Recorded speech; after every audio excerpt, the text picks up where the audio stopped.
In this video, we'll be discussing node voltage, which is just an application of Ohm's law and Kirchhoff's current law, and is a circuit analysis technique that we use very frequently. Kirchhoff's current law, we know, tells us that all the currents at any particular point, say here, are going to sum to zero. In this case, I've written them all as being positive or flowing away. If I wanted to, I could write them as all flowing in, and my equation would not change one iota. However, we will discover that one of these currents, I1, I2, or I3, is going to be negative, in which case we would have a complete equation. I1 or I2 or I3 will be negative, which is going to equal I1 plus I2 or any combination therein. But writing it this way is still correct, right? Regardless of whether those are positive or negative, this equation holds true. The sum must be zero. If it's negative, all we do is we flip the direction. So let's say I1 is negative. Boop, we just flip that there. And now it makes a little more sense conceptually. All we have to do to our equation then is just flip it onto the other side. We know this, we've done a lot of practice with Kirchhoff's current law, so here we go. Alright, so let's use this in an example. Here I've drawn out a circuit. It looks really funky. Our ground's on the side, we've got all these sources in weird places, diagonal resistors. But the important thing to note here is that this is still a circuit, right? So we've got some undefined resistances and two sources. In this case, we first have to identify what are nodes.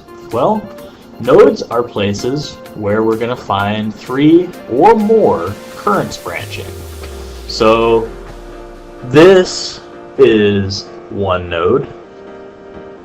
Also, this node is going to have the same voltage across it, right? So here we have three currents. We have one coming down, another coming over here, and one leaving there, and it's all the same voltage. Same thing here. We've got current here, here, and here, and it's all the same voltage. In fact, this node extends all the way up over there. Here, not a node. That goes into ground. There is no current that flows into ground. Here at this corner, also no. Just two of our currents are coming in, right? One goes in, one comes out. It's not Thunderdome, so it doesn't tell us anything new. In this case, we have, okay, 1, 2, 3 nodes. If we wanted to, we could include ground and would just say whatever we labeled this as, say V0, would just be equal to 0. So I guess why don't we put that up already. Doesn't really count because it doesn't tell us anything. We can just leave zeros out of our equations. Doesn't really help us. So we can throw it out already. Okay, so let's go up here. We'll label this V1, here V2, and here V3. So at V1 we have three currents, which means we need three terms in our equation, right? Well, if you recall, I mentioned this is also an application of Ohm's law. So what I'm going to do is I'm going to put these currents in terms of voltage and resistance. Now normally for V1 this is going to be really easy. We don't even need to use R's and V's. We can just use V. So while we're solving for current, while we're looking for currents, we're solving for voltages. And in this case, we can look and see by inspection, V1 is just equal to 8 volts, right?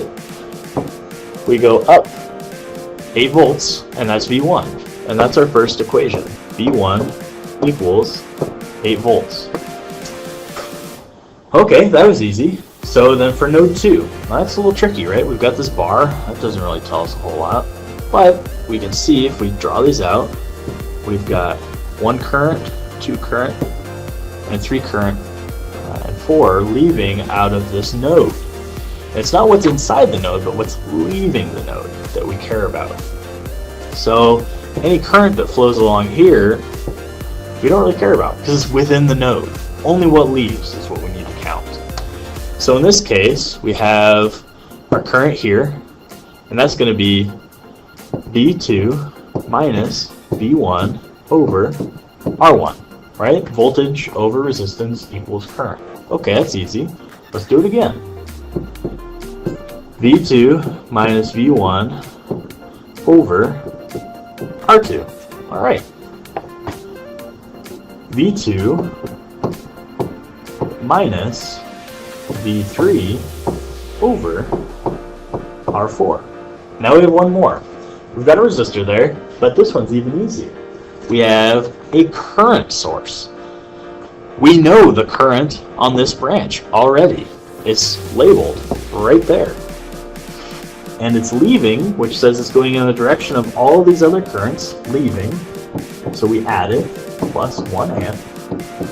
And all that sums to 0, right? Kirchhoff's current law. Okay. So we have our first current, V2 minus V1 over R1, which is here. Then we have V2 minus V1 over R2, here. V2 minus V3 over R4, right there. And then lastly, the source current. Okay. So V3. Here we've got 3 labeled currents. We know one already, but since it's going in the opposite direction of what we have labeled, negative 1 amp. Okay, so that's the first one. Second one, we add it. It's leaving V3 minus V0, right, the ground, over R5. And that's our current here. Alright, now we have one more. We've already written this as V2 minus V3 over R4. But we don't care about that. Whenever we are doing a node, we always assume that it's the dominant voltage. So we write V3 minus V2 over R4. Even though we've already stated here that it goes in the opposite direction, we still do the same thing here, where we take the node we're looking at to be the higher voltage. And all that means is we're just going to say all those currents are leaving. What this does is it gives us references. So if it turns out when we solve this in MATLAB or whatever tool we're using to solve a linear set of equations, we're going to say, okay, so if V2 is higher than V3, then the second term here in my third term in my third equation, well, that's going to be negative. In which case, we know that the current is actually flowing from V2 to V3. Either way, the math is going to work out.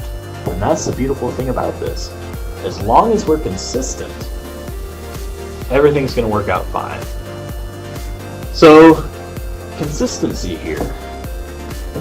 I have a difference of signs, even though I've just said I'm going to take it to be dominant. Well, sources are a special case. Here, I absolutely know the direction of my current. It's pointing that way. The current source tells me that. And it's going to do everything in its power to get that current flowing at 1 amp in that direction. So I can say without a doubt that here it's negative because it's flowing in when I'm saying all my other currents are flowing out. And here it's positive because it is flowing out, which is the same direction as all the other currents in there. Okay, so let's try another example. This one is going to be very similar, but let's see how it changes things. Okay, here, almost the exact same circuit, but I'm going to put my ground over here instead of on the other side of my voltage source. So I'm going to use the same node here, because I know that I've got 3 or more currents coming in, and the voltage is all the same there. Same here. V2, and then here it's going to be V3. All I've done is change the space where my ground's at. So that changes V1 significantly. Before we just had V1 equals 8 volts. That was really easy. Now we know that there's a current that flows along there. And what is that current? Well, we know it actually. If we take V1, we go down 8 volts over to this corner here, so minus 8. And if we take the difference from here, to there, what we get is V1 minus 8 minus V3 over R5.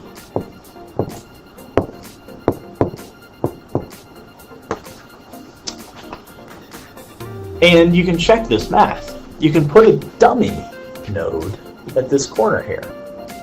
So if we said that was just, call it V5.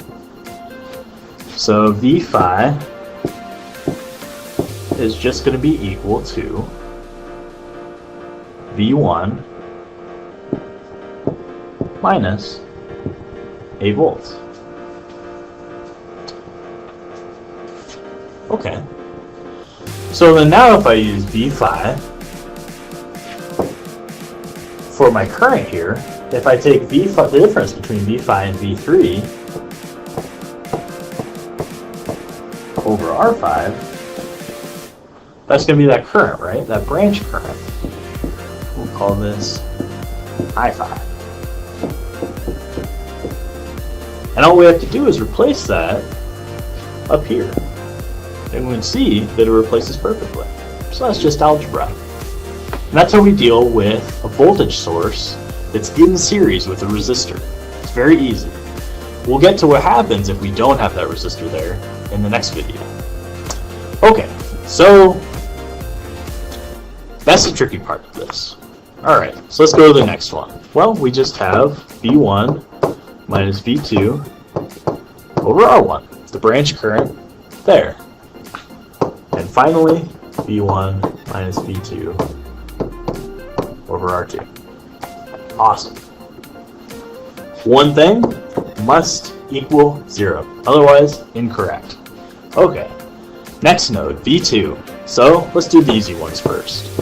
V2 minus V1 over R1 plus V2 minus V1 over R2 plus V2 minus V3 over R4. And again, we know the current there, right? It's just our source plus 1 amp. We add it since it's going away from the node. V3 then, well, we just have to reverse our V5. So in this case, we go up 8 volts, but we still subtract V1. Why do we go up?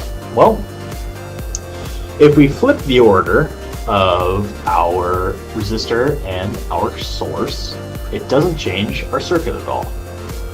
We can put one before the other, and nothing is going to change at all, except the order of voltage routes. In this case, we're going from one point to another that includes both, so the order doesn't matter. We're taking them both anyway. So in this case, if we move, if you can think about it, our voltage source below that resistor, we would go up to that 8 volts, and then we go over our resistor, just as we had here. So we've got that branch current. Now we have one coming up here, V3 minus V2 over R4. And finally, we have our source current, 1 amp. Now we subtract it because it's coming in when all of our other ones are coming out. It's essentially the same as just Then we get over here, right? It's saying that this one and this one are equal to 1 amp, which is true. That's Kirchhoff's current law. Okay, and that's all we have to do for this. Remember, nodes are where voltage is the same and 3 or more currents branch. So it's not going to be places here or here or here, you know, some little space. It's going to be where that current branches, not the corners. Okay.